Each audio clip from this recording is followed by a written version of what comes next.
আমাদের পরস্পর প্রতি শ্রদ্ধাশীল থাকা, এক মুসলিম আরেক মুসলিমকে ভালোবাসা, সমস্ত মুসলিম মেনে একটা সোসাইটিতে, একটা দেশে এক দেহের মতো, এক প্রাণের মতো থাকা, এটাই মুসলিমদের প্রতি নির্দেশ। এই একটা মাসালায় আমরা যদি বিভেদ না করে একমত হয়ে যেতে পারি, সেটা যে মতই হোক না কেন, তাতে কোনো আসে যায়। মুসলিমদের পারস্পরিক সম্প্রীতি, ভালোবাসা, মমতায় দৃষ্টান্ত হলো একটা দেহের মতো।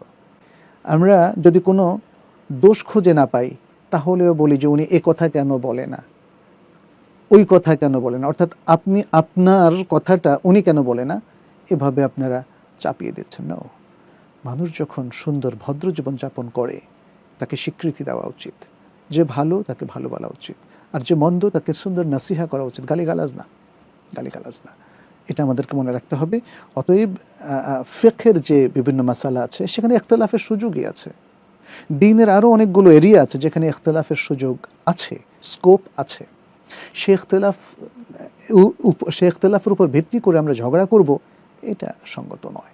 বরং দ্বীন এসেছে আমাদের কাছে তার সমস্ত প্রোগ্রাম নিয়ে, তার সমস্ত আবেদন নিয়ে, তার সমস্ত ইবাদত নিয়ে, যাতে আমরা একটাই মুসলিম উম্মাহ হই, যাতে আমরা এক দেহ এক প্রাণ হয়ে যাই। আসুন